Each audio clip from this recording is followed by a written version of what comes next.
I draw your attention, ladies and gentlemen.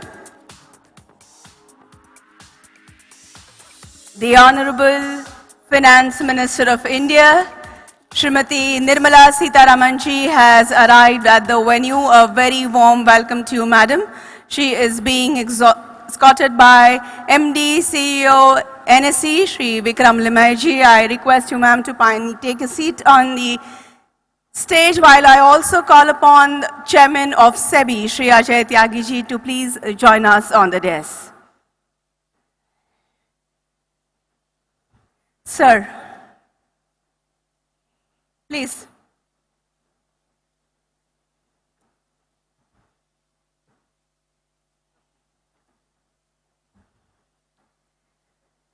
So, very good afternoon, everybody. On behalf of NSE, it gives me, Manasi, immense delight in extending a hearty welcome to all of you, especially the Honorable Finance Minister of India, Srimati Nirmala Sitharamanji, Chairman SEBI, Shri Ajay Tyagiji, MD, CEO, NSE, Shri Vikram Limaiji, for this extremely special event to commemorate the Silver Jubilee celebrations of the National Stock Exchange of India. आज के कार्यक्रम के लिए उपस्थित सभी का मैं मानसी तहेदिल से स्वागत करती हूँ और आप सभी को NSE की 25वीं सालगिरह पर ढेर सारी बधाइयाँ देती हूँ। भारतीय परंपरा के अनुसार दीप प्रज्वलित कर कार्यक्रम का उद्घाटन होगा। In keeping with the Indian tradition, we will commence by lighting the auspicious ceremonial lamp. I request the Honorable Finance Minister of India, Srimati Nirmala Sitharamanji, along with Shri Ajay Tyagiji, Chairman SEBI, and MD CEO NSE, Shri Vikram Limaiji, to kindly proceed towards the left of the stage. Deepen lokan jayati. Deepastejomayah smritah chaturvarg pradodipan tasmat deepyajet priye. This couplet in Sanskrit translates, the lamp is luminous, its radiance grants victory, its light imparts dharma, artha, kama and moksha, that is, righteousness, prosperity, pleasure and finally emancipation.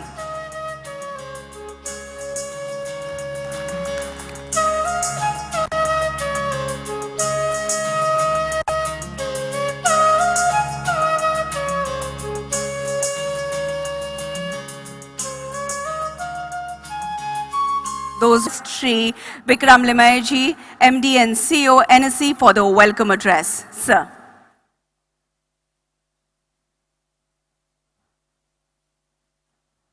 I would suggest, given that we're pretty close to the closing bell ceremony, that we would first do the closing bell and then we will get into the remarks and speeches.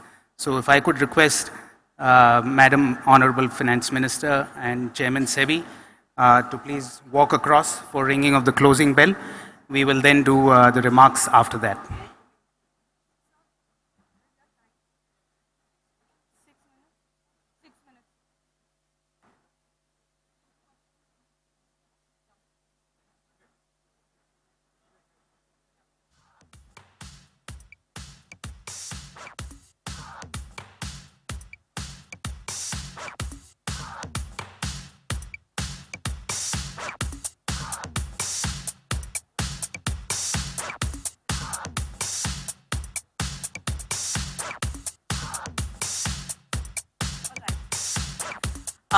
Well, we would at this point of time like to present mementos to our guests.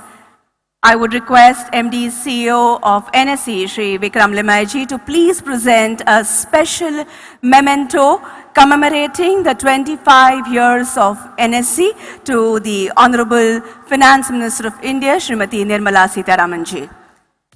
Ma'am, kindly accept this as a token of reverence and gratitude.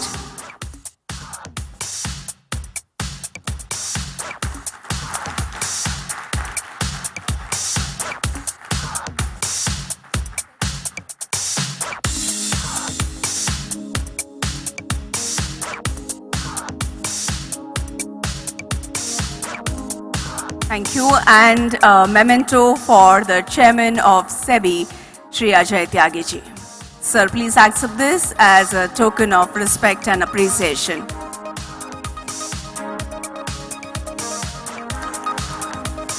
This incorporates, as you can see, the logo of NSE along with the silver, the signifying 25 years of completion of NSE.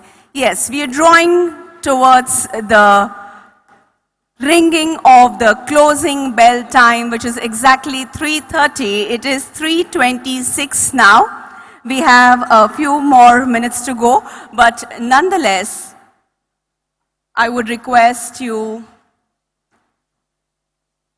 Madam, if you can proceed to the bell, which has been placed on the parallel platform to my right, to the audience's left. So we are approaching the end of equity trading session. 3:30 is the time. The ringing of the closing bell by the Honorable Finance Minister of India will signify the official closing of the equity trading for the day. I will also request you to put your hands together when the timer will be 10 seconds less. We will be able to see, there you are, the big screen on your right, up above, one level up to your right. On the screen, you can see the exact time, and we will begin the countdown when it is 10 seconds less to 3:30.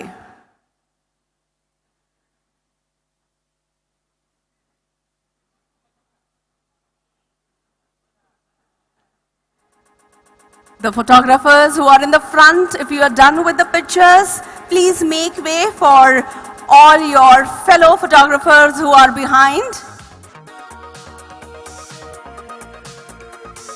Jin photographers ने already photographs ले लिए हैं, उनसे दरख्वास्त है, पीछे वाले जो आपके सहयोगी photographers हैं, उनके लिए थोड़ा सा आप अगर झुक जाए नीचे तो अच्छा हो जाएगा. आपके सहयोग के लिए बहुत बहुत शुक्रिया.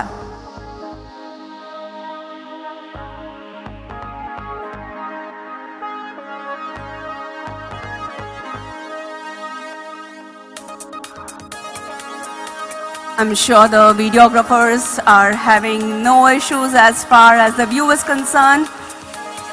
आपके बीच में शायद कोई नहीं आ रहा है, so that's a good sign. And we are almost there. It is 3 hours and almost 29 seconds, a minute away from the closing time.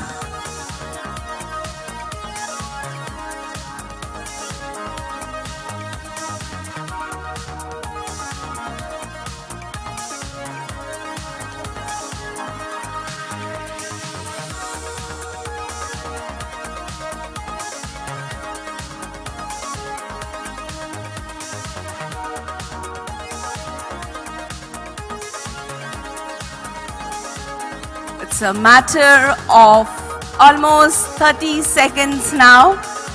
Yes.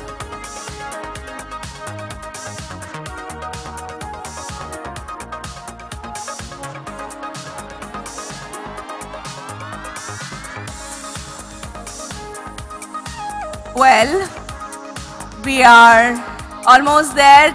10, 9, 8, 7, 6, 5, 4, 3, 2, 1, and there we go.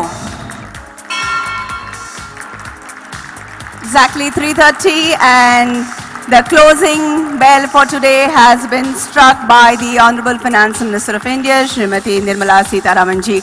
Ma'am, we are indeed very, very honored.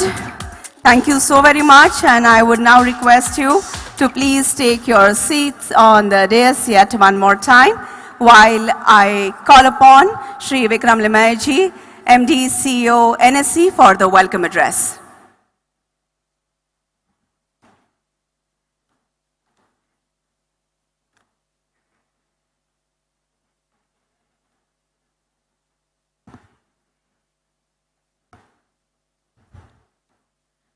A very warm welcome to Honorable Minister of Finance and Corporate Affairs, Srimati Nirmala Sitharaman. Thank you very much, ma'am, for being part of our Silver Jubilee celebrations. NSE's achievements would not have been possible without the guidance, encouragement and support of SEBI. We are privileged to have SEBI Chairman Shri Ajay Tyagi with us today. A very warm welcome to you, Shri Tyagi, and to other senior SEBI officials in the audience. Distinguished guests and well-wishers, each one of you has played an important role in NSE's journey and contributed to NSE's growth and stature. NSE today is not only the largest exchange in India, but the largest derivatives exchange globally and in the top 3 exchanges in the world.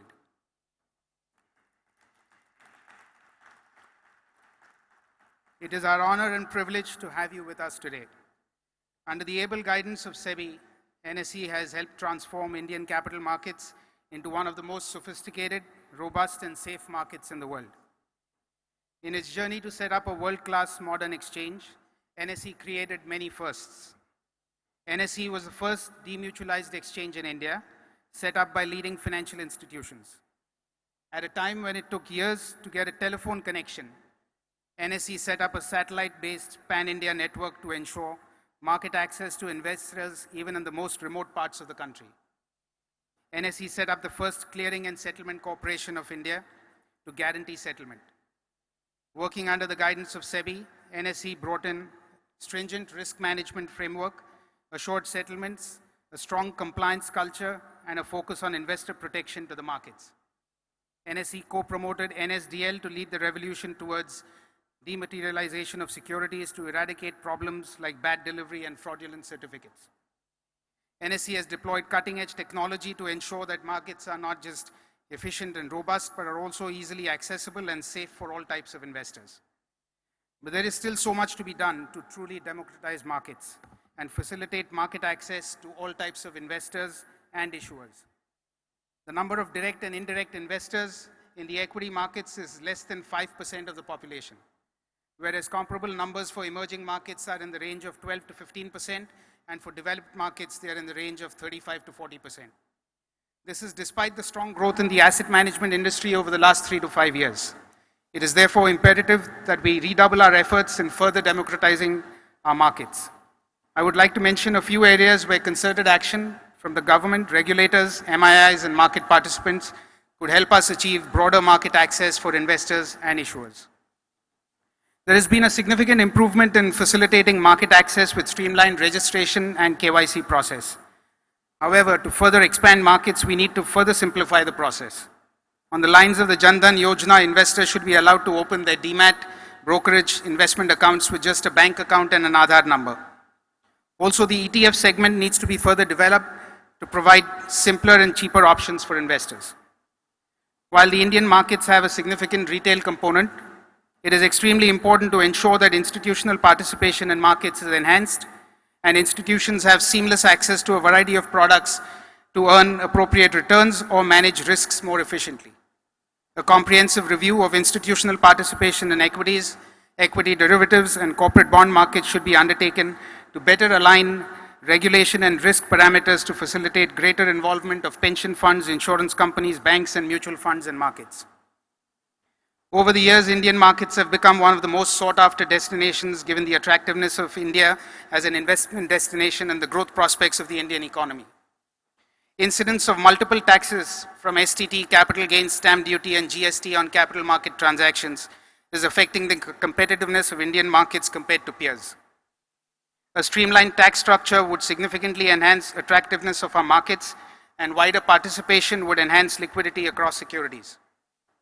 Over time, as a large number of SMEs and startups, besides traditional corporates, are expected to access markets for raising capital, it is exceedingly important to have a large pool of investors as a precondition to meet the needs of entrepreneurs. I request Honorable Finance Minister and Chairman SEBI to examine the overall transaction costs, including taxes, margins, and compliance costs, to improve the competitiveness of Indian markets. This would also facilitate an increase in our weightage in global indices, which would attract more foreign capital. Deep and liquid secondary markets are important to facilitate primary capital raising, and we need to improve the breadth and depth of our secondary markets. It is imperative that markets take the load off banks in providing long-term debt to all types of enterprises, from large corporates to SMEs. Government and regulators have been paving the way for this transformation through a series of initiatives. Detailed set of recommendations to develop debt markets have been submitted by various stakeholders, including NSE. Better integration of the government and corporate bond market is essential. The development of the fixed income derivatives market is also critical to enable hedging of interest rate risk and credit risk. Currently, only top-rated corporates have been able to issue bonds, as there is little or no risk appetite for lower-rated bonds. Internationally, bond markets have remained off exchange. However, in India, on a variety of products and services, we have been able to chart our own unique course. Our equity market structure is robust, with wide-ranging participation from entire spectrum of investors, and offers great lessons for building a vibrant government and corporate bond market. It is critical for all stakeholders to work towards expediting the development of bond markets to fund the growth aspirations of the country. The government is also focused on doubling farm incomes by 2022 and is expected to announce a series of initiatives to achieve this objective. NSE has been focused on creating an electronic market infrastructure for facilitating agri-commodities trading through various interventions in Karnataka, Maharashtra, and a few other states. NSE has initiated detailed studies as a precursor for launching pilot projects for maize, sugarcane, cotton, potato, and mangoes in the states of UP, Maharashtra, Gujarat, Rajasthan, and a few other states. NSE is committed to creating an appropriate market infrastructure for the development of the agricultural commodities market and facilitating the objective of doubling farm incomes by 2022. We are focused on building a Gift City exchange as the one-stop exchange for all dollar-denominated India access products. Gift City, as an international financial center, must compete with similar jurisdictions around the world. It is imperative that the regulatory structure and AML requirements in Gift City therefore take into consideration the unique status of Gift City. NSE is putting together connect structures with the Singapore Stock Exchange and a few other international exchanges to consolidate liquidity of India access products at our Gift City exchange. The support of the Ministry of Finance and regulators is essential in helping us create a vibrant capital market in Gift City. The government has taken various measures to provide an impetus for growth, and the Honorable Finance Minister has announced several measures to address the issues facing the Indian economy. We believe the best is yet to come for India and its people. As India powers itself forward to a 5 trillion economy, NSE and its highly motivated and talented team of employees is committed to partner with government and regulators to expedite market development and contribute to India's ambition to take its rightful place among the world's leading economies. NSE started its pan-India electronic equity trading operations on November 3, 1994, 25 years ago. I would like to announce that going forward, we will observe November 3rd as Retail Investor Day to celebrate the commencement of democratizing Indian capital markets and to recommit ourselves to continue to work towards making our markets more efficient and safe for investors. Honorable Finance Minister, Chairman SEBI, distinguished guests and well-wishers, thank you once again for joining us in our celebrations. We are honored by your presence and seek your best wishes for NSE's drive to help India achieve its potential. Thank you very much. Thank you, sir, for putting the glorious journey of NSE over the last 25 years since its establishment, including its achievements, accomplishments, as also for the vision for the future times to come in a nutshell for all present. Thank you very much. Ladies and gentlemen, we are highly privileged to have with us the chairman of SEBI, Shri Ajay Tyagiji, amongst us. I would request you, sir, for the keynote address.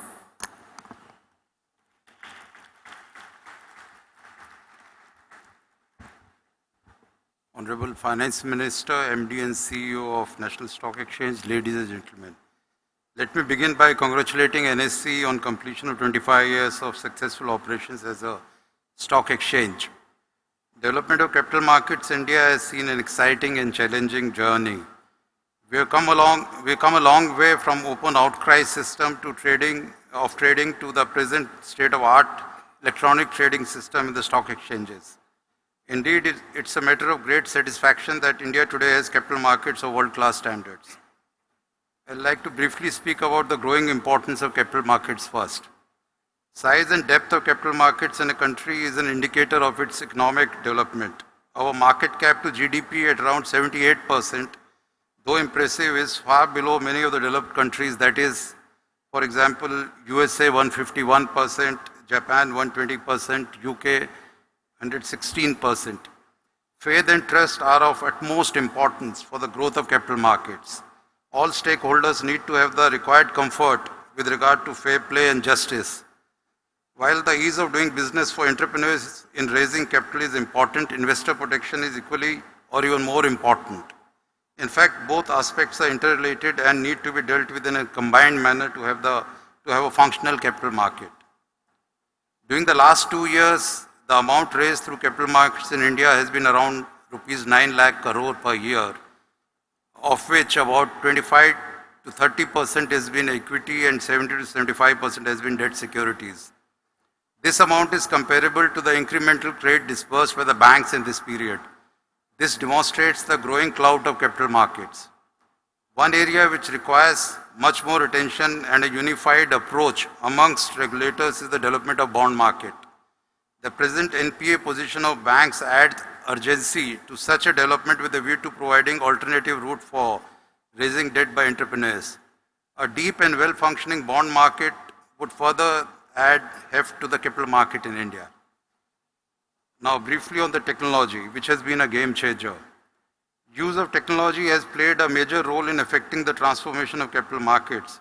In fact, today the market infrastructure institutions, that is stock exchanges, clearing corporations and depositories, have become technology's delight. Going forward, the technology is going to play even more dominant role. Trading from any location across the world at the click of a button. Algo trading, execution of trade in few microseconds, real-time risk management, clearing and settlement in T+2 days, easy foreign fund security flows, e-holding of securities, improved surveillance, etc. None of these would have been possible if it was not for the employment of technology and respective processes. Blockchain technology has the potential to completely transform the trading, clearing and settlement process as we know today. The fund management industry, which has already taken the initial step of robo-advisory services, could look very different in future with adoption of artificial intelligence and machine learning. As a regulator, SEBI continuously strives to keep up with this ever-persistent technological change. A standing committee on financial and regulatory technology advises SEBI on fintech-related issues. We are open to suggestions on new technologies. Now something about stock exchanges as first-level regulators. As this function has been organized by an exchange to celebrate 25 years of its existence, it would be in fitness of things to emphasize that over period, stock exchanges have emerged as the most important capital market infrastructure institutions in India. From the traditional role of being mainly a trading platform, this role has significantly expanded to that of first-level regulator in the areas under SEBI mandate. That is, to protect interest of investors, develop the securities market, and regulate the same. With respect to investor protection, the exchanges are contributing in creating investor awareness and redressing their grievances. On the awareness front, stock exchanges conduct investment awareness programs, provide assistance through investor service centers and sponsor media campaigns. As for grievance redressal, complaints pertaining to trading members are looked into by exchanges. For this, they have investor grievance resolution panel and arbitration mechanism. Exchanges have also set up investor protection fund with the objective of compensating investors in the event of defaulters' assets not being sufficient to meet the admitted claims of investors, promoting investor education, awareness and research. With respect to development of securities market, stock exchanges have over the years taken several measures, including introduction of new segments, for example, SME segment, new products, various derivatives, extension of trading hours, etc. As a regulatory function, stock exchanges primarily deal with listed entities and brokers. With respect to listed entities, the exchanges complement SEBI's surveillance efforts. They also monitor disclosures under the listing regulations.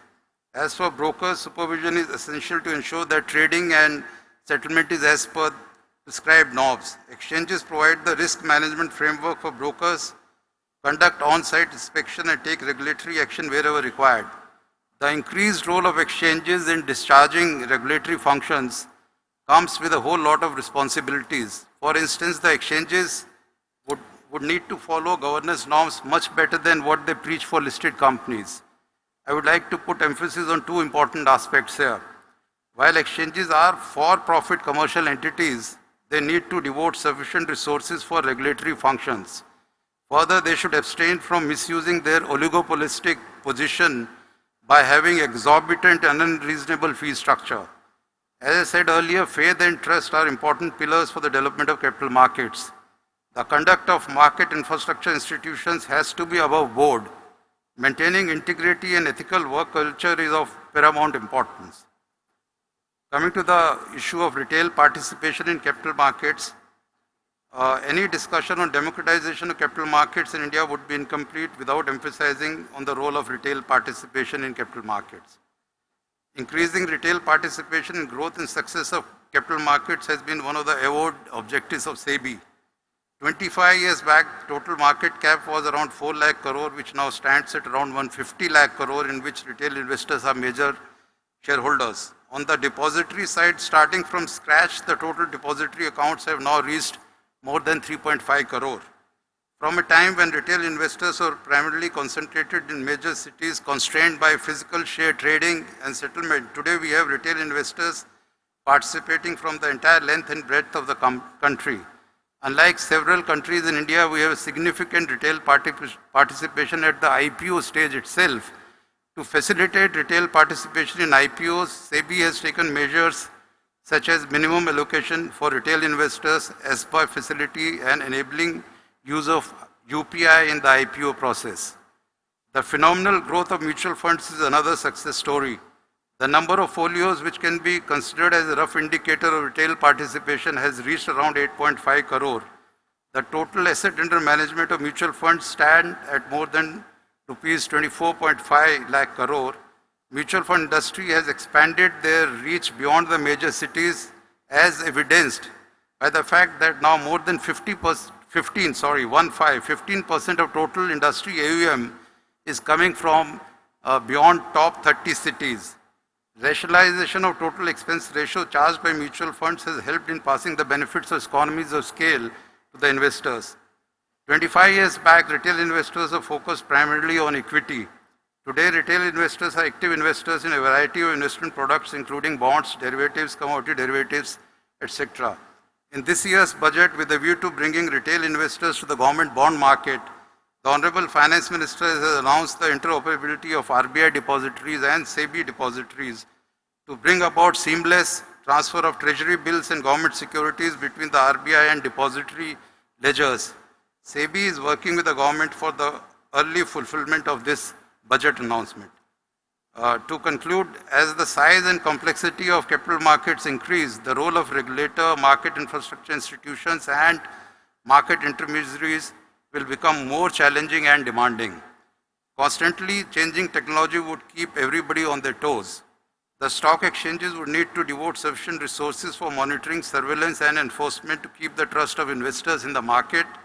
More importantly, their own conduct would always need to be above board. Retail participants are important stakeholders in capital markets development. Their participation, both directly and through mutual funds, in various securities need to increase substantially. Stock exchanges and mutual funds have to put in much more efforts and devote more resources in increasing investor awareness. I once again congratulate NSE on attaining 25 years landmark in their operation. Thank you very much.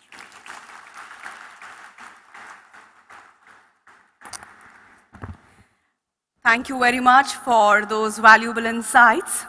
Ladies and gentlemen, we are very fortunate to have with us on this significant and equally joyous occasion the Honorable Union Minister for Finance and Corporate Affairs, Srimati Nirmala Sitharaman ji, who has been actively involved in drafting all the economic resolutions, has been part of most important ministries in the cabinet, and a moment of pride for all our citizens of India was the 3rd of September 2017 when she became the first full-time woman defense minister of our country. With those words, I would like to invite Madam to kindly address this august audience.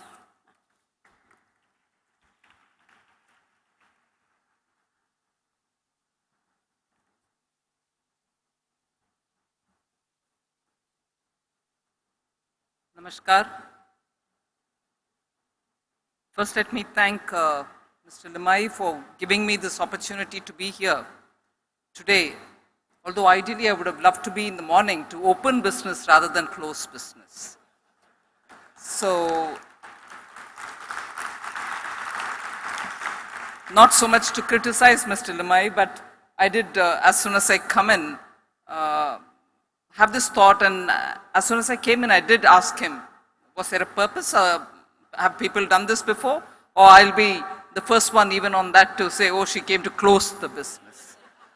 So my intention is to say that I'm sure the NSE would have many 25 years more open and close business on a daily basis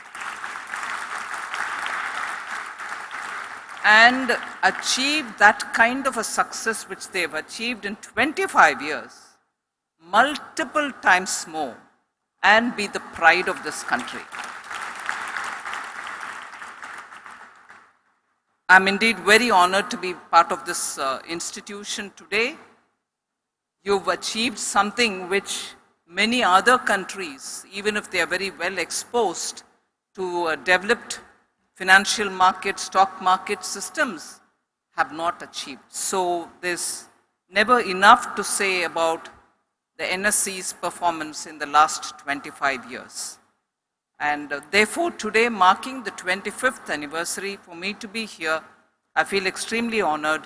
And also the fact that NSE, since its very commencement, as was said by both the speakers earlier, has shown extraordinary positive inclination to use technology. Use technology, and truly the objective with which it was set up to democratize, to retail, and to take it to the people, in that using technology has been pioneering work, and actually one can see the tangible benefits and the success of NSE largely being thanks to the technology adoption. Today I understand that in more than 600 districts, there are camps being held, approaches being made to make investor education far more accessible for everybody. And nearly 4,500 such courses are held on a regular calendar year to calendar year basis. As a result of which today Indians feel a lot more informed in dealing with stocks and being a participant and active player in the stock markets. So I appreciate that effort in truly taking the spirit of wanting to have the stock market become lots more democratized. That is one thing. Second, at a time when stock markets in India in the early 90s, forever before that also, were present only in few cities and kept going with the spirit of, dealing with stocks and so on.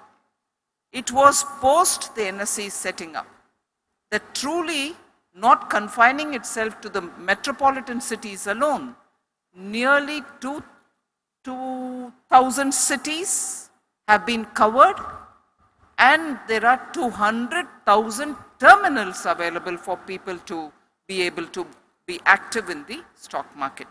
That's again an immense achievement for a young stock exchange, and I appreciate the leadership as much as I appreciate all those who have been actively engaged in the stock market, thereby taking an image of India, of which I had a very recent interest shown by an international visitor, a minister from a different country. I'm not naming the country, but of course I've informed Mr. Limai about the interest shown for them to first thing tell me about the great achievements of NSE, how they in their country want to learn from the NSE, and they were happy if it is welcome for the NSE to send a delegation so that they can learn as to how India has achieved so much in a matter of 25 years.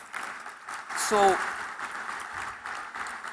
I've just mentioned it to Mr. Limai about it, and I'm sure he will, as much as the ministry will, take enough encouraging steps to be able to spread and also share the knowledge that you have acquired in the last 25 years in reaching out to the retail investors in the large extent and scope in which you have done, which is in a country like India, being diverse in its geography, language, culture, and so on, is a big success which all of us appreciate.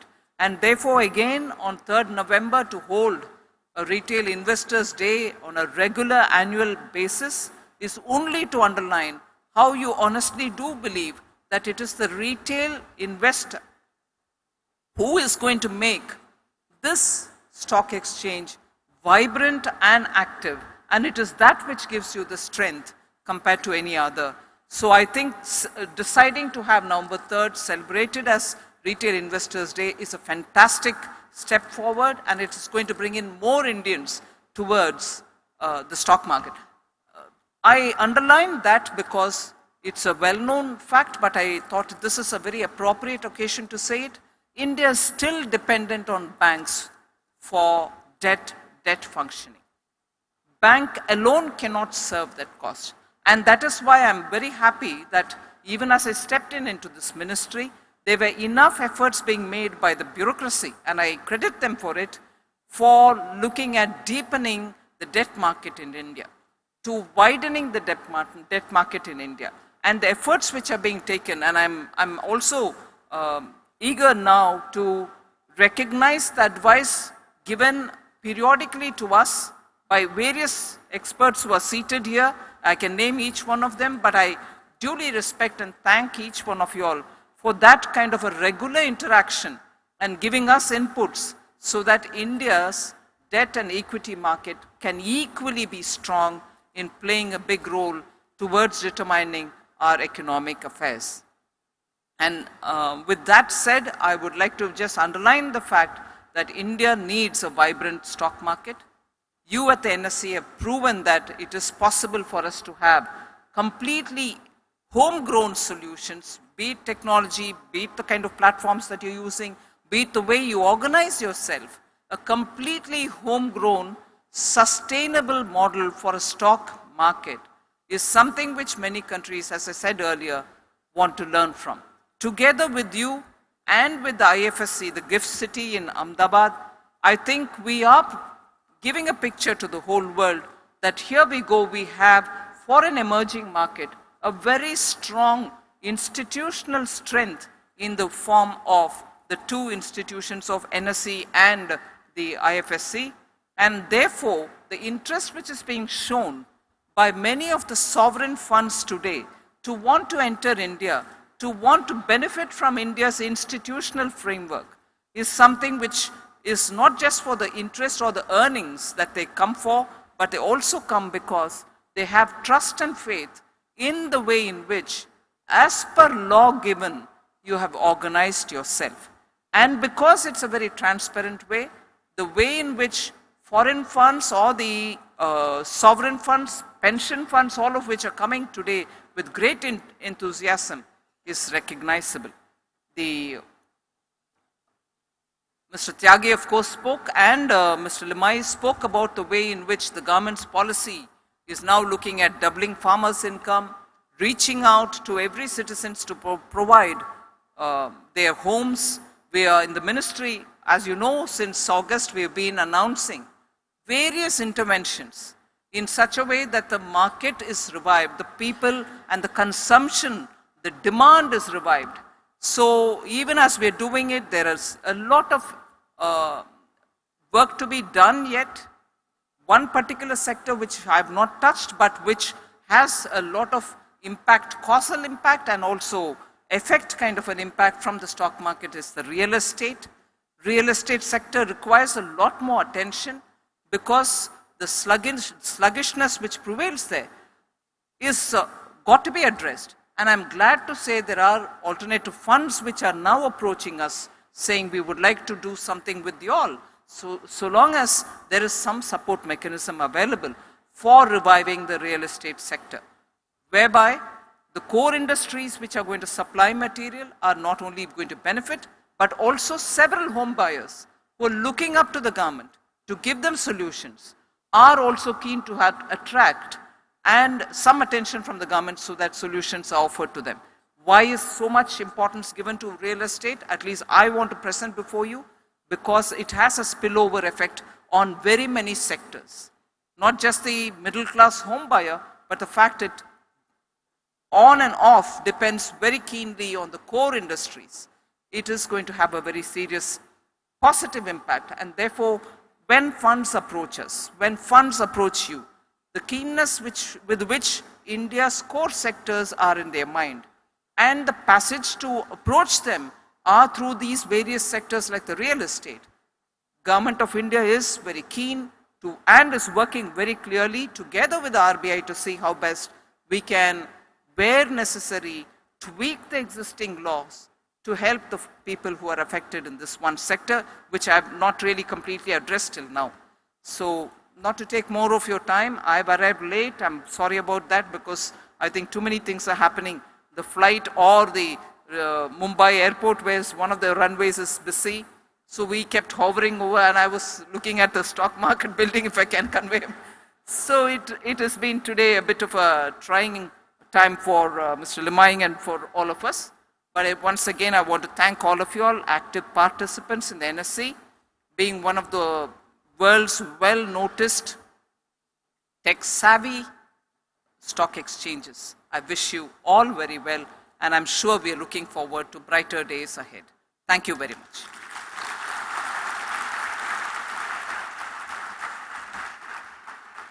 Thank you, ma'am, for your thought-inspiring words, which will certainly encourage everyone to march ahead.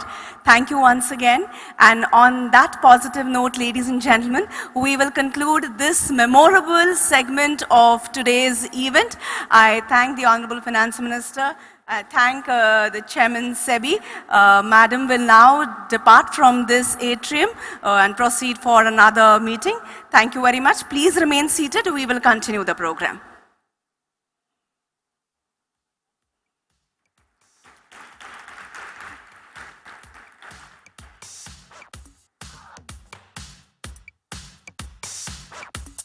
Ladies and gentlemen, kindly remain seated. We will begin the panel discussion on democratization of capital markets, an imperative to the journey to a $5 trillion economy in the next couple of moments. It will just require a few seconds for us to set up stage for the panel discussion. We just have to add some seats, some tables, and some little arrangements. Will not take us more than a few moments. Request you in earnest to kindly remain in your seats. This panel discussion on democratization of capital markets, an imperative to the journey to a $5 trillion economy, will comprise of Mr. Nilesh Shah from Kotak AMC, Mr. Ramdev Agarwal from Motilal Oswal, Mr. Vijay Chandok from ICICI Securities, and Mr. Nitin Kamath from Zerodha. This session will be moderated by Mr. Himanshu Kazi from Edelweiss. We are almost there. You want to shift this?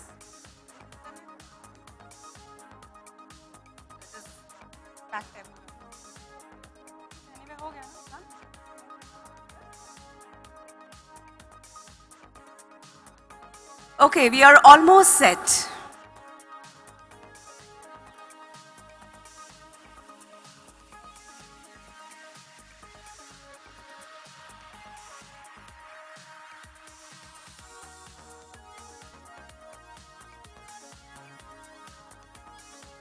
Well, we already have the expert panel on the dais. Let's begin. Ladies and gentlemen, I urge you to please settle down quickly, all those who have left their seats, and I hope your cell phones are yet on the silent mode. This is a panel discussion on democratization of capital markets and imperative to the journey to a $5 trillion economy. Mr. Nilesh Shah from Kotak AMC, Mr. Ramdev Agarwal from Motilal Oswal, Mr. Vijay Chandok from ICICI Securities, and Mr. Nitin Kamath, Zerodha. This session, as I mentioned earlier, will be moderated by Mr. Himanshu Kazi from Edelweiss. So I leave charge of this session to the session moderator. Over to you, sir. Oh, you have mic? Yes, they are coming.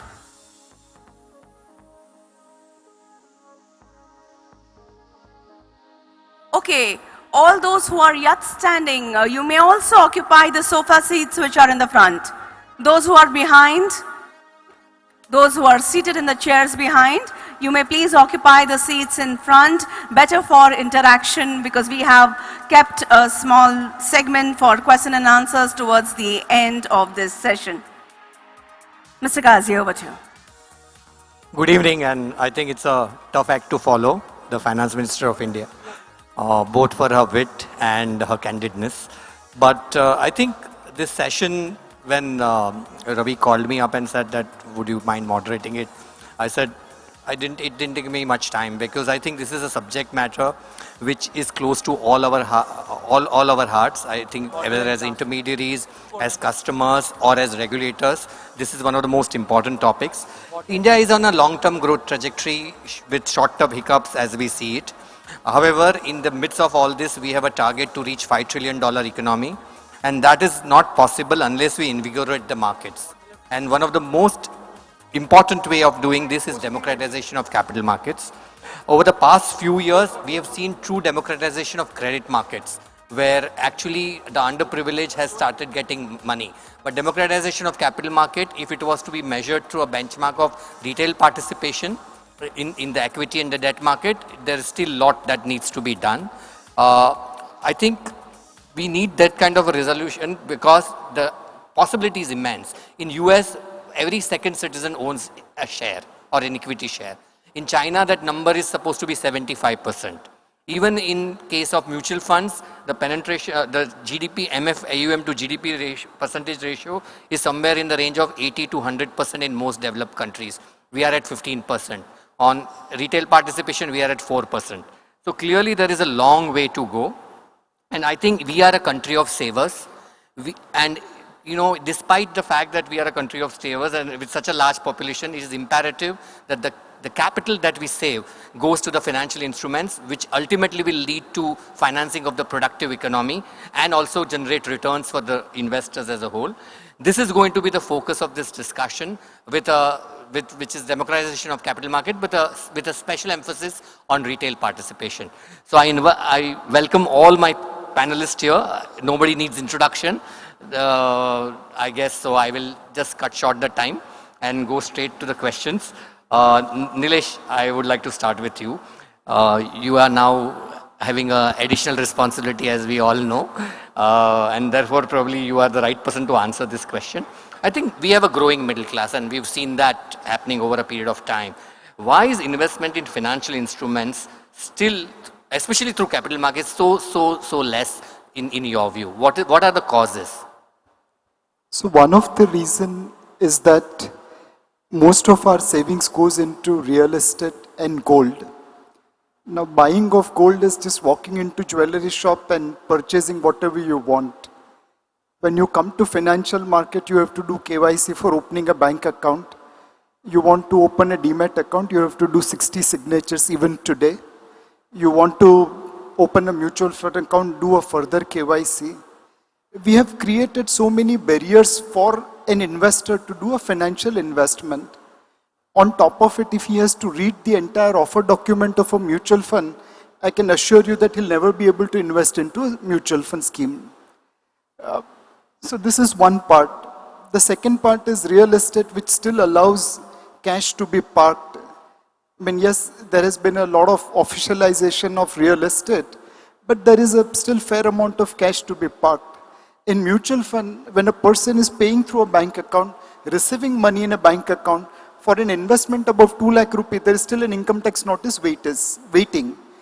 Now, this is creating a problem for the investor. I think we have to set our priority right. Do we want people to save in financial instruments, or do we encourage them to go into gold and real estate? If our intention is to help them save in financial instrument, let's make it as easy as buying a gold, or as easy or as convenient as investing in real estate. I agree. I think ease of investment is a paramount important thing. Ramdev, this is for you. I think, even now if you see IPOs, large part of oversubscription comes in HNI category. And retail participation, especially IPOs in recent times, actually have failed to add more investors. You had IPOs a couple of years back where, there were large set of new investors who came to the market through this IPO. But in recent times, we've not seen IPOs of that size or stature also happening.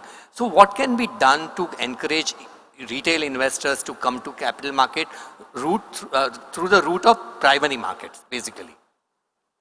So I think there are a lot of global models available for reforming the IPO market. One is that, of course, the entire KYC thing, that hurdle now with Aadhaar and all can be cleared up much more easily. But coming back to why can't the retail portion be underwritten? I think we don't have underwriting of the issues. So what happens is that for 6 months capital markets are closed, and then suddenly in 1 year or 2 years, for 2 or 3 months it will open, and all kinds of crazy things will happen. Because you're not closed, you literally kept the market closed for 9 months. So you have to create conditions where 24/7, all 12 months, people can sell at 5p, 10p, 15p, 20p. Because see, in IPO market, SEBI must be very clear, authorities must be very clear, it is the day for the issuer, it is not for the investors. And the moment it gets listed, then you have to see that investors are being taken care of, So the whole focus is on the retail investor. I'm not saying that I'm against retail investor, but if you don't get it issued, where is the retail investor even? So I think we must see to it that conducive conditions can be created so that issues can be done. And there are a lot of global models. Why can't underwriting be allowed? Now, earlier, all the broking companies were very small. There were no international bankers to underwrite. Today, a lot of firms, they have a lot of net worths. So 500,000 crores, 2,000 crores worth of underwriting is not that difficult. So I think there should be and second that the kind of stigma involved around anything to do with the IPO document, you can't, when the companies come to talk to you, they will give the research report and they'll take it back. As if we have committed crime in, kind of reading the paper. I don't know, the whole thing has become so crazy. Is it somebody selling the company shares or they're some kind of a secret document? So I think this entire thing, and look at the opportunity. We are talking about $5 trillion. At 30% savings, you'll have more than $1 trillion of savings. Yes. Your interest rates are 5%. Nobody wants to touch the gold. Nobody wants to buy real estate. So where will you go? And capital markets are closed. So you will see the craziness in the secondary market, which is happening now. So I think authorities must understand what is the ground reality. And all the entrepreneurs biggest crisis in the Indian business is what? There is no equity. A lot of problems are because there is no equity. That is true. Because the access to the equity markets is completely dried up. So I think very simple basic reforms can be done. But I think one of the problem is that authorities they themselves are not in the stock market. They don't know how the markets work. So I think we need some people like Nikhilesh Bhai, you, those practitioners to be part of the regulatory process because they're all well-intentioned. And once that is there, and if your objective is to keep the market open or open the market, it will happen. Why not? Agree. I think ease of doing business in capital market is a theme that is emerging here. Vijay, this is for you. I think, are there any retail-focused products that you can think of that we can introduce? Like 401k, that is a very it has become a part of the folklore in US, right? every person who has savings will use a 401k amount which comes to the equity markets or capital markets in large form through a sustained process. Do we have any such products in mind or that we can introduce in India, which is conducive to the Indian sensibilities basically that you can think of? Yeah, thanks. Over the years, clearly we've seen that the number of products that have proliferated are quite large, and I think they've gone on through emergence of regulations as in tandem with them. What is really important is here you're playing with risk, and that's something that you have to keep in mind when you think of the retail investor in particular. And therefore, we do believe, when we talk to a lot of our retail investors, and we've got a large number of them work with our company, one of the things, particularly the new entrant, seems to be asking is that how do I be sure that I don't lose my money? There's a very strong concern in his mind about losing his capital. He's okay, if in his initial experience at least there is no great return. But losing his money is a big sort of a detriment in his head. We have for the HNI segment capital protection structures.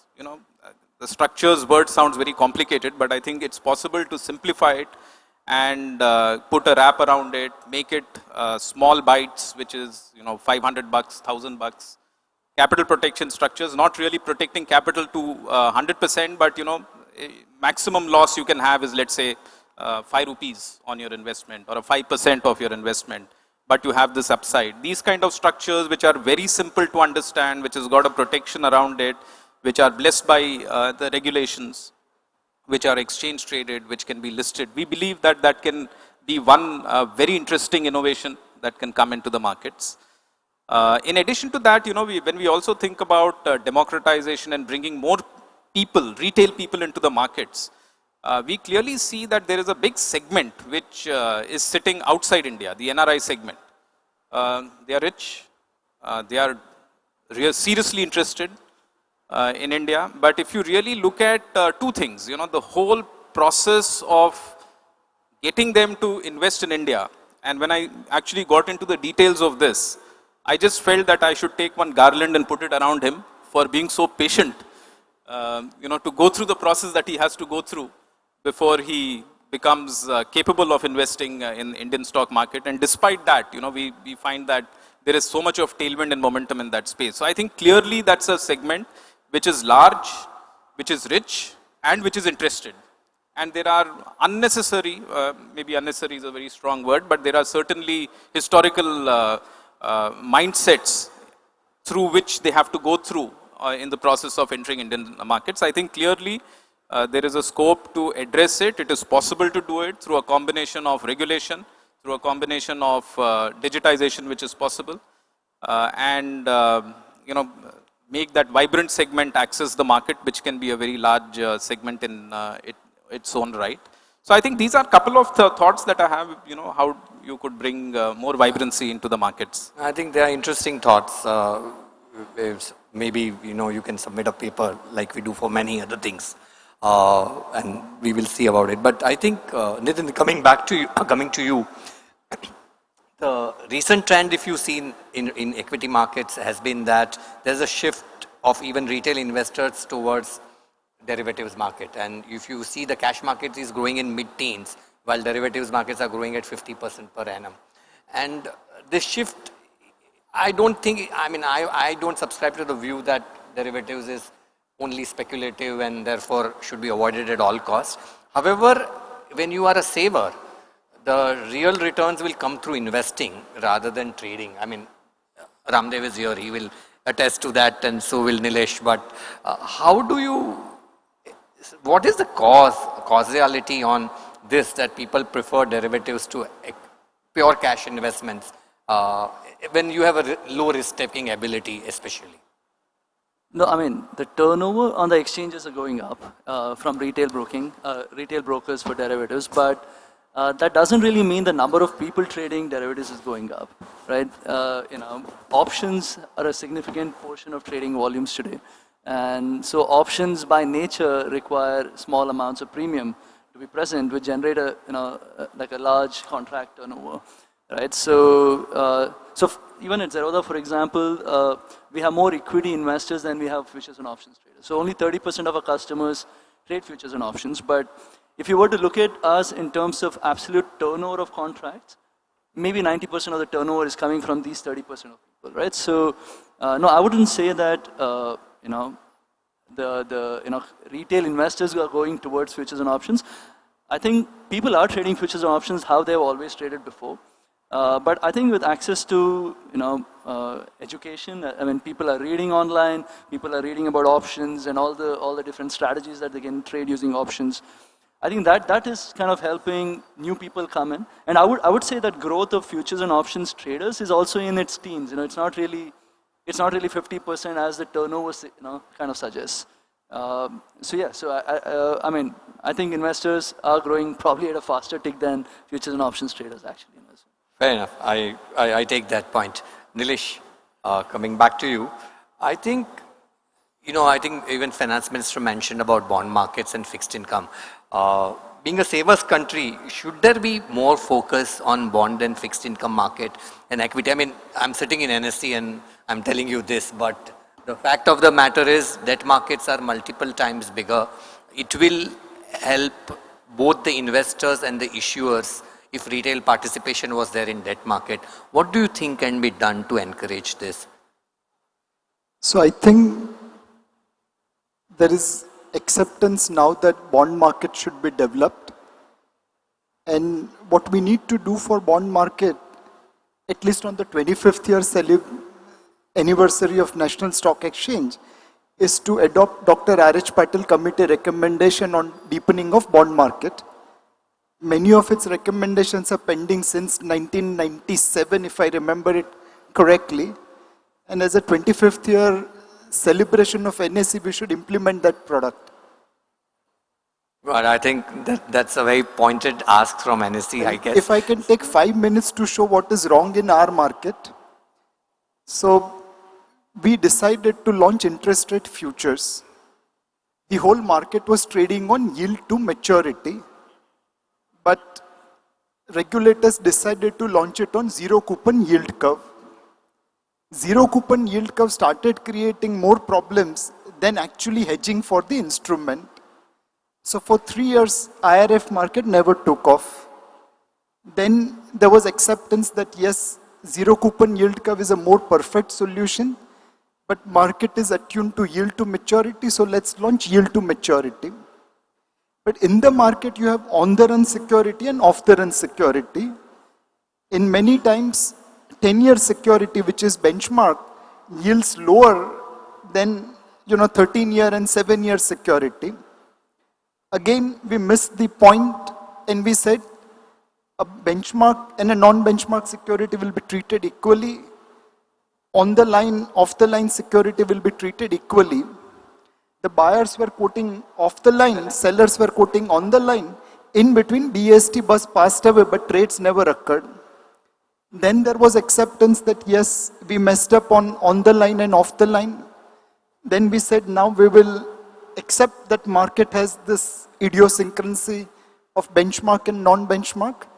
Zero coupon out, on the run, off the run out. We will now have acceptance of that. But we ended up going physical delivery rather than cash settlement. Again, 3 years disappeared. Then we realized that, okay, market wants cash delivery and not physical settlement because many a times we don't have 10-year security in that abundance. Now we have a scenario where bankers are not allowed to trade. They are only supposed to hedge. By definition, all bankers are long government security, so they can only sell interest rate future. And if in market everyone is seller, how does the trade occur? Then there were mutual funds who were told that you have to have correlation. It's a surprising element that in Nifty, I'm allowed to short index against a stock. And there's no reason to believe that the stock and Nifty index will move in same direction. If Infosys gives a great result, its stocks can go up and index could go down and vice versa. But in fixed income market, where by and large interest rate moves together, there could be steepening, flattening, but the curve is by and large moving in same direction. I have to have correlation in order to hedge. So again, IRF market is dead. It's now about 15 years since I have been hearing that IRF market will become active. I hope one day we get our act together, and there's no better time to start than today as a tribute to Dr. R.H. Patil, who created this great institute. Agree. I think that's quite insightful. Ramdev, investor in education in India, I know, I mean, you had your brush with retail and stuff. It's been largely the exercise of teaching people the process of investing and not the art and science of investing. You know, there are no teaching courses that at least I know of which are mass scale conducted, which tell people in what is the art and science of investing. They'll tell you about how to fill a KYC form and what are the legalities around it and what kind of arbitration mechanism you have available and what kind of grievance mechanism you have available. That's important. You need to know it. But what about the core? I mean, what about the business or the activity per se? How do you spread that on a mass scale basis, which is also cost effective? One of the things is, as far as the equity is concerned, how to invest in equities, it's something which is evolving. It's not a maths or something which is in 1970 or today. It is same. Equity investing is evolving by the day, and even worldwide. I mean, even if you go in US, few universities have value investing courses, and beyond that, there is not much. In India also, a lot of universities are now offering. Our Pune University, not Simba, it says Flame. Flame carries out annual this thing. Some universities have investing courses, but I mean, it is the largely effort by CNBC channels and I mean, some of the brokerage houses. I mean, actually, what we do is that we take a lot of young guys, fresh chartered accountants, MBAs, and we start from ABCD and on the job. And every year, 15, 20 guys, they become the new analysts and all. But there is a challenge, you know. I mean, how can you run classes? I mean, how can you train somebody as a good analyst or good investor? It's on the job. You know, you got to have your own savings being invested, commit mistakes and learn. So I don't know. And good thing is that when we started in 87, I mean, there was no books to read. Our biggest challenge was no books to read. Today you have the blogs, you have the books, you have online trading, you have mock trading. So I think for the people who want to learn investing, there is no dearth of availability of channels to educate you. And investing is to be learned by himself rather than anybody. And taught. Okay. I think it's a great thought. It's to be learned and not taught. But Vijay, you have a large retail presence, and I think, first and foremost, do you subscribe to the theory that retail participation is also dependent largely on margin funding in Indian capital markets? And if you do, what can be done to veer it away from there, or it's something that is okay to have? So that's both an interesting and a debatable point. You know, over the years, what we believe as a philosophy and as an organization, if the question really revolves around whether do you need funding to invest, I think the answer is very obvious. You need money to invest. I think that goes without, that's the basic gunpowder that's put to use. Ideally, this should be coming out of your own savings, your own surpluses that you generate out of your earnings. Sure, one of the things that are important to funnel this in a, I would say, meaningful way into the markets, in a thought-through way in the markets, is availability and access of information and research. I think we believe that that is more important an attribute than just availability of money and funding, because at the end of the day, you want a return which is in line with, you know, the risk that you're taking. So availability to networks, access to information, access to quality research, understanding of the markets, as Ramdevji just explained, when to, you know, sort of take your decisions of cut loss or whatever, you know, entry, etc., that you need to do, and you know, access to even networks to understand how other market players and other significant people in the industry are doing. All these are inputs that goes, and I think these are as important, or if not more important, than simply having money. I think the worst thing that you can have is money without understanding. You put it and that's the end of it. It goes up in the air. If you have all of this, then availability again of MTF is certainly a good add-on to have. I think over the years we have had engagement as an institution with SEBI and been part of the thinking process. About 2 years, before 2 years, I think margin funding was only available to the HNI segment. So 2 years ago, the SEBI came out with regulation, and we believe that's very, very important because we are here to ensure long-term sustainability of a proposition like a MTF for the retail investors. So you need to have strong regulations, you need to have an oversight mechanism, you need to have policies, frameworks which need to administer it.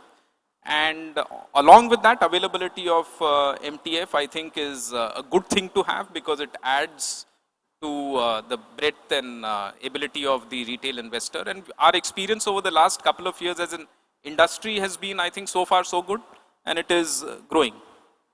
Fair enough. Nitin, you have created a very unique model in India, especially, I guess, with the kind of penetration you have been able to achieve and so on and so forth. While we all acknowledge competition, right, I think this business is highly intermediarized in that sense. And I see a lot of broker friends here. So what is the kind of advice you have for them to be competitive, and increase penetration in retail forum, keeping in mind that the cost of acquisition of clients in India is reasonably high? And how do you marry these two, Do you have any No, I mean, any take on that? No, I think it's becoming like one of those who's selling the best car. So it's a product play, right? So so we are. I mean, I think we look at ourselves more as a technology company doing broking rather than the vice versa. So it's if it's a product play, the better product, automatically in today's very network kind of environment, the word of mouth kicks in. A surprising bit here is we are at whatever size today, without spending a single dime on advertising. So everything that we have done has come through word of mouth. So it's just proves that you don't really have to spend money to acquire customers. So how do you stay ahead of the product? I think you have to have the DNA in you. I think it's very tough to kind of look at someone else and say, I'm going to do what this guy is doing, because I don't think any product has worked by copying another product, right? So it has to. If I knew what I can advise, I'd probably do it myself, So, but I think the focus has to be in building good products, and also one few things, I think one of the reasons why a broker like us is in play is because of how government has enabled easy onboarding through Aadhaar. I mean, it was 60 signatures some time back, but today 80% of our customers come in, log in, open an account in like 10 minutes and go out. If that didn't happen, I don't think we would have been able to add this much accounts. The second enabler has been UPI. Today 70% of all fund transfers to, from our customers happens through UPI, right? So there are these kind of enablers that government has put into play. And I think it's for us broking firms to kind of leverage that and take it forward, So. Fair enough. I think before I throw it off for question, we have few more minutes. So I'm going to ask each one of you a very simple question, same question to all of you. One wish from the Honorable Finance Minister ASAP. Cut the long-term capital gain tax. STT and STT was levied in lieu of LTCJ. Both should not continue. Mine is long-standing demand. Don't have triple taxation of dividend. Excessively, I mean, you earn and you can't spend. I don't know what they're trying to do. I mean, this dividend has to be relooked, because ultimately in stock investing, finally you get, in say 30, 40 years you hold, you get is the only dividend. And dividend is the most expensive in the world. In India, you pay first whatever corporate tax, then you pay the dividend distribution tax, and if you get more than 10 lakhs for people like me, I have to pay another 10%. So I don't know, I mean, whether you want the dividend to be given at all. I mean, I don't know if it's Finance Ministry or SEBI, but I think, like, what Mr. Limai was saying, if onboarding can be made simpler, if a person has bank and PAN and he can just open an account, I mean, I think that would be even better. Yeah, I think the ministry will be able to help. The minister may not be, but Since all of us are on the tax demand mode, I'll add my 2 bits to it. I think a carve out for the retail investor for getting some kind of equity, investments into equity as a deductible expense. And of course, I think just like the real estate, you have the ability to invest the capital gains into some instrument or a new house and get it fully set off. Why can't we think of a capital gains equivalent in equity markets? I think that's something that is very practical to my mind, and we should think about to bring parity with the real estate. I think, Kazi, opening up the IPO market truly is extremely important. There's too much of capital stuck. Too much of capital stuck. And there are simple measures which there are a lot of bankers who can suggest. fair enough. I think that's the end of this session, but I have 5 more minutes. So I'm going to throw it open for questions. This kind of panel doesn't sit together for many occasions, so it's up to you to extract most out of it.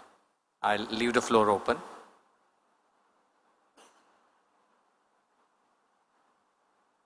Wow. Yeah. Can you give a mic there, please?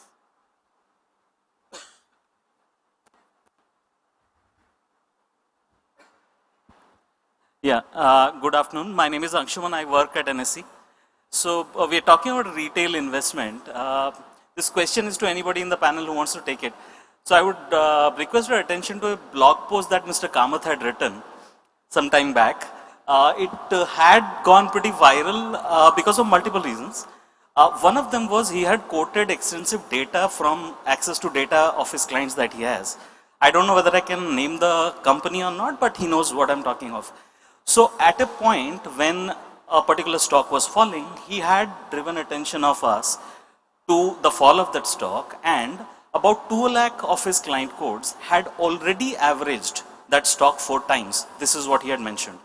So the price point that he had mentioned, today that stock is about 10 to 15% above that price point, and that stock had actually gone more than 60-70% below that price point that he had spoken of. Now, my question in short is, so this was the brief, he stands, perhaps his data points now stand incorrect. Some people are perhaps murkily laughing, saying, wo to galat tha, humne to paise banaye. And he had actually advised retail clients to not blindly average. So, how do you look at this whole thing? Yeah. So, see, the thing is, there was no advice in that post, right? See, what I was trying to hint at is that when trading, investing in the markets, there are things which are not in your control and things which are in your control.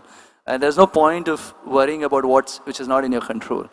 But what is in your control is risk management, right? And that's one thing that everyone who trades, invests can learn, right? Which is not to put all your eggs in one basket. I mean, these are simple rules, right? As in, not to put all your eggs in one basket, don't keep averaging it downwards, never take big exposures in anything, trade with only money that you can afford to lose.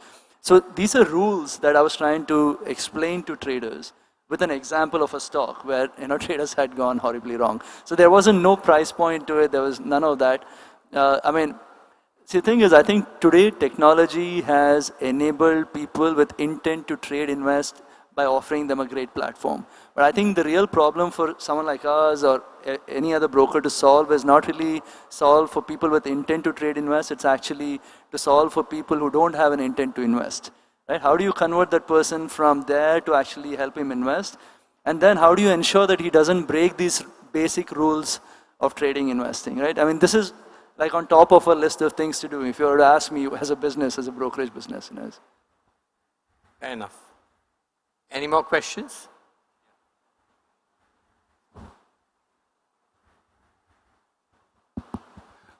Kamlesh Shah. All of us were talking about expanding the market and bringing liquidity and more volumes. Now, since all the stocks under derivatives are compulsory delivery based, so why there is an entry barrier? Because we can expand the list, maybe top 500 stocks could be permitted to be traded in derivative. You know, that will bring in a lot of liquidity even in the underlying stocks. Second thing, you know, I wanted your thoughts on the consistency of the policies. You know, we have so many changes happening every month almost that it becomes very difficult for taking a long-term view of the market. Sometimes margin there are changes, sometimes the cost is changing, sometimes the taxation is changing. So, you know, we need some stability in policy like other countries. I mean, I can take the derivatives one. I don't know if adding derivatives is really the solution to expand the markets. Because, see, the thing is, like I was telling earlier, the number of people who trade on derivatives is a very small portion, right? Now, if it's not concentrated and it's kind of distributed across a lot of contracts, the volumes in each will go down, right? So we had analyzed some data points at our side. We had realized that traders lose more money to STT and impact cost than to the market itself. That means active day traders, you know, when there's buying, selling, the transaction costs, you know, they lose out a lot. And second, every time they buy, sell, the spread itself is a loss. Now, if you allow trading in a lot of derivatives, the volumes are going to get distributed across all of these contracts. And it's actually going to hurt the trader more than anything else. Now, say 10 years from now, if India had, say, 5 million active FNO traders, then it makes sense to have more contracts. But I don't know at the current size of the market if it really, you know, adds up to add a lot more derivative contracts or not. About the policy, I don't know if someone else can. Anybody wants to take policy? Nilesh, you? Since I'm the moderator. I completely agree that there is a need for policy stability, and for that market also has to behave.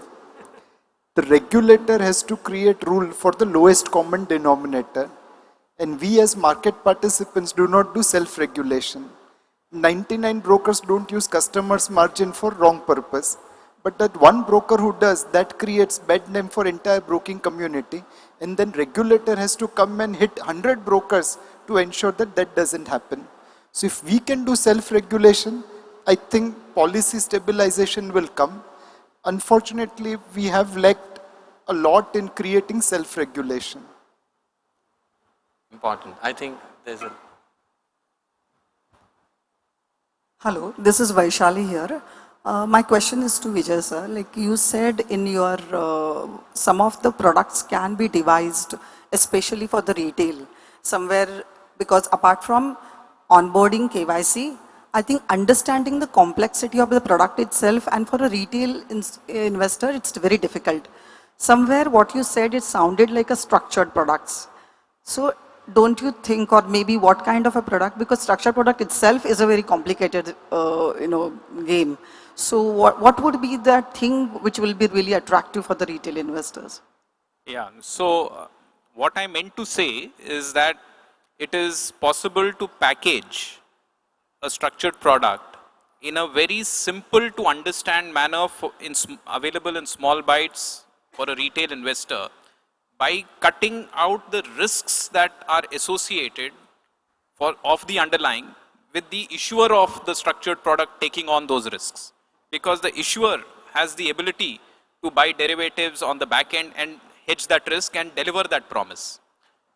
So the management of the risk is done by the issuer, and the retail investor gets the outcome of the managed risk in an easy to understand manner in small bite sizes. That is what I meant. Thank you. But obviously it has to be supported with regulation, supervision and policies so that this promised structure is actually delivered to the retail investor. Perfect. Great. I think we'll just take last one question. There's a gentleman there and then we'll close.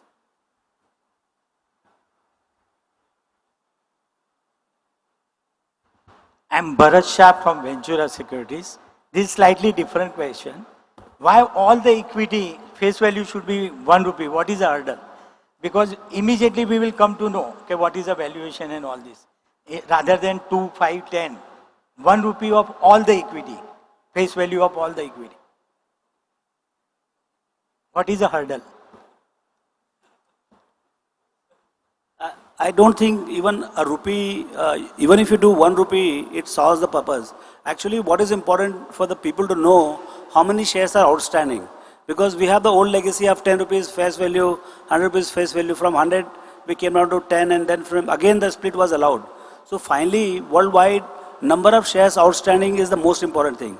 Whether it is the nominal value is 1 rupee or 100 rupees or 10 rupees, I don't think it really matters. So the reporting, the way it is being reported, the whole stress is not on number of shares. It is all on the face value, and then the dividend declaration is most distorted. People say I have given 40% dividend. 1 rupee share, 1000 rupees price, and he gives 4 rupees dividend. So he will say I have given 400% dividend. So, those kind of communications are coming from that 1 rupee and 10 rupees and 100 rupees.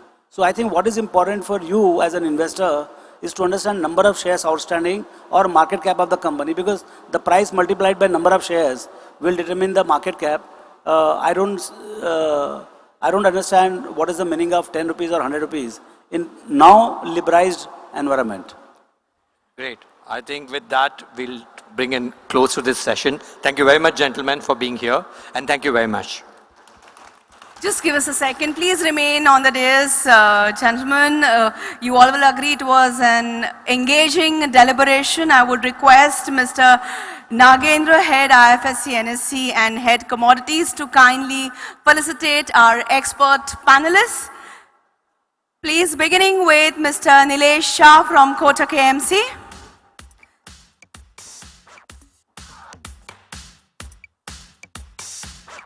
This, as you can see, is a replica of the bell. Mr. Ramdev Agarwal from Motilal Oswal.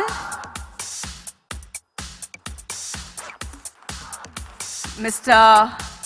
Himanshu Kazi from Edelweiss, who moderated the session for us. Mr. Vijay Chandok from ICICI Securities. And Mr. Nitin Kamath from Zerodha.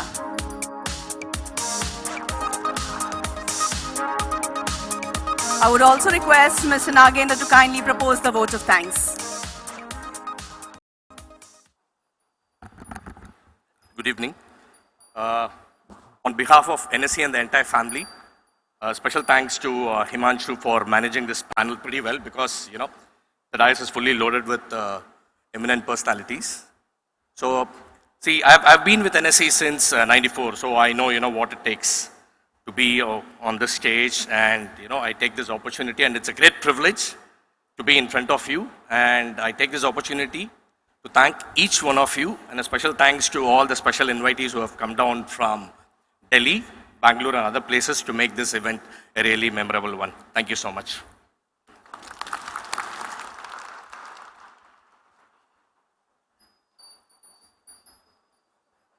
On that note, we conclude today's event. Ladies and gentlemen, kindly proceed to the adjoining foyer for high tea.